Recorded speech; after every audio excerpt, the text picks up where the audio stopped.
project. I just picked up a Polaris Sportsman. I was told it was an 03.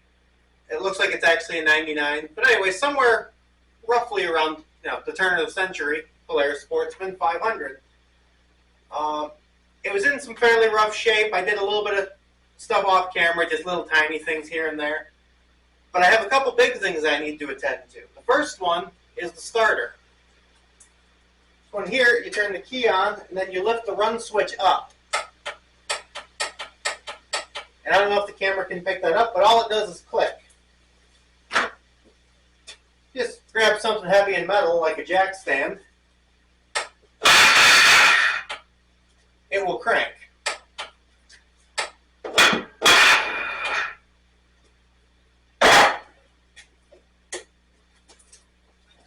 So it needs a starter. So I went ahead and I ordered one of those, and now we can get going with the video. Now some of y'all ain't gonna like this. I have a Chinese one. I ordered it from the Caltrick company. It's very popular on eBay. I have no idea how good this one's going to be. I have ordered lots of stuff from Caltrick for Yamaha products, lots of like Warrior parts and stuff like that, with very good results. I've also ordered stuff for Hondas with very bad results. So we're going to see how Polaris does, or how Caltrick does with Polaris. It's nicely in bubble wrap. We've got the starter. Looking it over, it's pretty simple. Just 2 bolts here, and hook power up to the top. O-ring around this so it goes into the engine and engages. There's a good reason why I did that. I've been finding a lot of the times, anymore, even if you buy the expensive parts, they're still coming from China. I'm sure with Polaris, Polaris likes to advertise the whole made in the USA thing, and I don't know, I'm still convinced it's very much Chinese parts, so why would I spend 40 times as much? This starter cost me like $28, and the Polaris one's a couple hundred, so this is the one we're going to use. If I have to change it out again in a year, I still think I did pretty good on it. So we're going to get that going. The first thing is there would be a paddle right here. I bought this one, it didn't have it. So I don't actually know how to tell you to remove that. It looks like there's some slots where it may have just clipped into it, but it's already off on this one. The starter is located right in here. There's nothing holding right here. Looks like just a 10mm bolt at the back for access to it.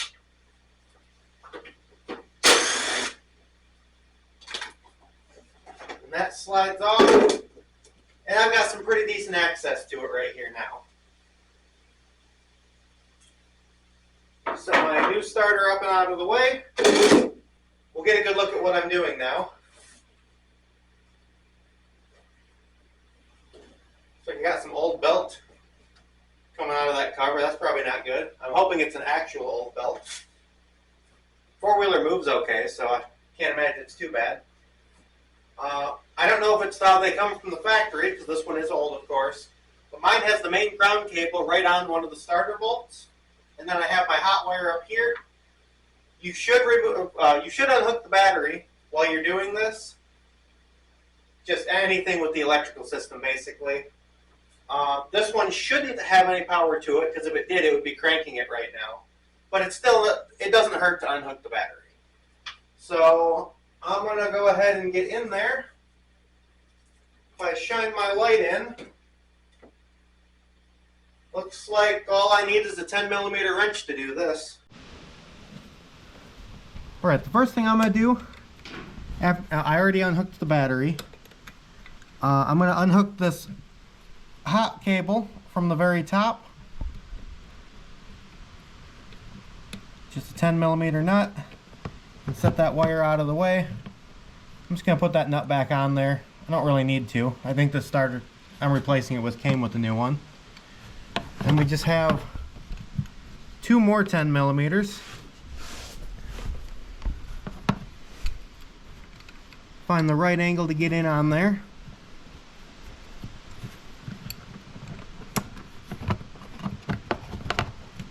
I'm sure I'm right in the way, but okay, got one of them broke loose. It's not really room for a ratchet. There would be if I removed the entire clutch cover area, like all of this stuff, but that would take so long to do that that I'm sure I can do it quicker by just reaching in there with a wrench. So that one holds the starter, and it also held the negative cable. This other one I know you can't see,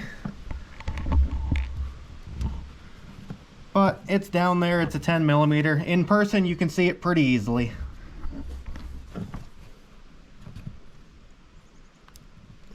Ooh, it's on there. Yeah, it's kind of giving me that feeling like it might break, and I'm really hoping it doesn't. Ooh. Okay, that was a good crack.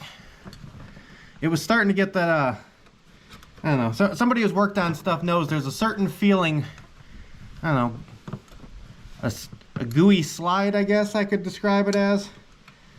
I don't know, if you know, you know, but it felt like that at first. But then it gave me the good snap noise where it broke free. So I'm gonna finish getting this out and then we'll bring you back. All right, I have the bolts out down there. The starter is a little stuck because it's been there a while. So all I did is I came to the other side here and reached through with the bar, and I'm just gonna lightly tap it to see if I can dislodge it.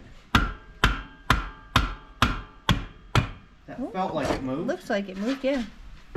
So I'll come back over there and see if we can get, oh yeah, it definitely moved. It's literally falling out.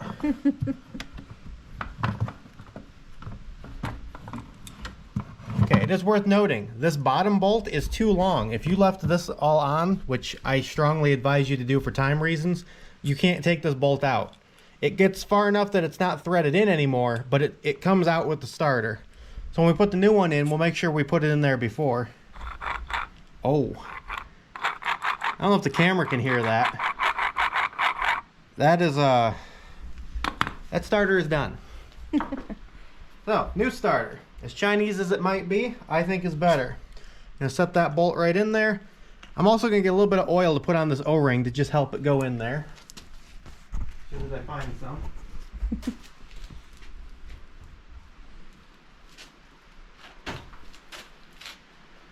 Any oil is oil as far as this goes. Oh, let's see here. Trans fluid is what we're using today, apparently. It's oily. Literally anything. Engine oil, gear oil, two-stroke oil. Oil. So, got that bolt in the bottom. I'm just making sure that this is also free, because I don't want to get it in there and then find out I have to fight with it to get it out. So kind of feed it in to where it goes the best you can.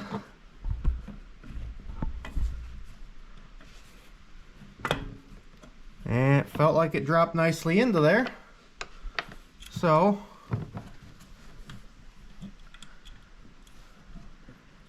sometimes you gotta wiggle this end of the starter to get the bolts to thread in there a little bit.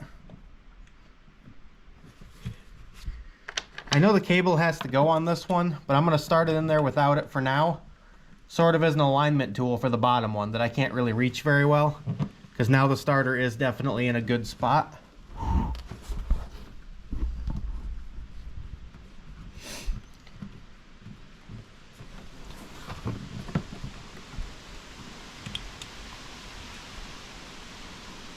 Just kind of wiggle it around until you get the threads to start in there.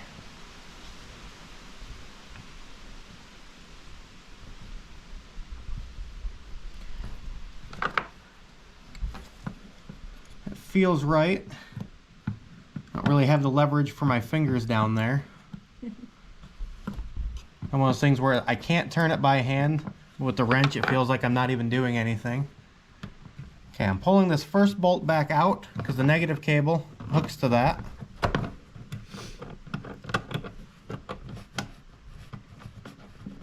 Now the cable's back on it, just going to tighten that back up.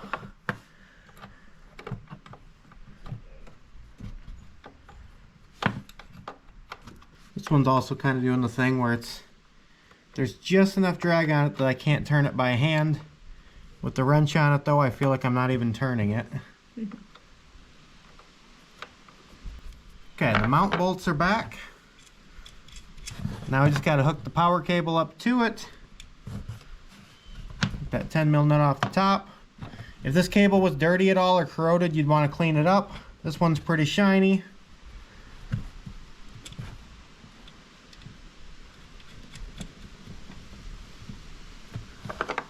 I'll put that nut on there. You don't want to crank these on there too awfully tight or you will mess up the starter. Pretty much you don't want to spin the actual stud itself. That probably looked like I really tightened it a lot. It didn't. I'm just kind of in an awkward position. Mm-hmm. I'm sure there's a torque spec for it if you want to look it up.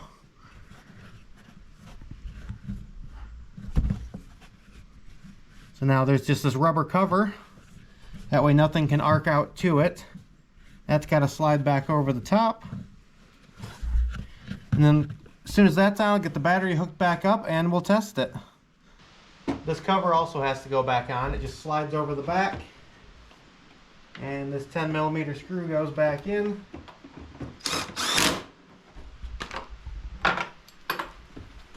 Got the battery hooked back up already.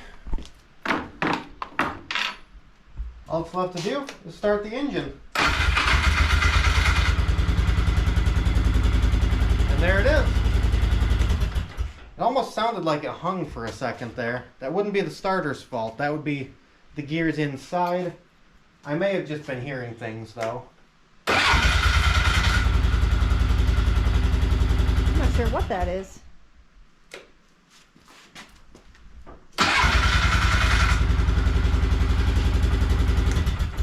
It's not the starter hanging. There's a problem in the recoil over there. That's another thing I have to deal with. I won't be doing that today though. It's a problem in itself. It's not actually going to hurt it for right now. The starter is working. That's what we were doing for that. And that's on there so we can drive it. Perfect. Thanks for watching the Grant Garage. There will be another video coming up on this one real soon because it currently doesn't have brakes. So we'll figure that one out and get back to you. If you like today's video, it would do me a huge favor to subscribe or let me know in the comments if there's anything you want to see, anything you want me to clarify on. Other than that, see you next time on the Grant Garage.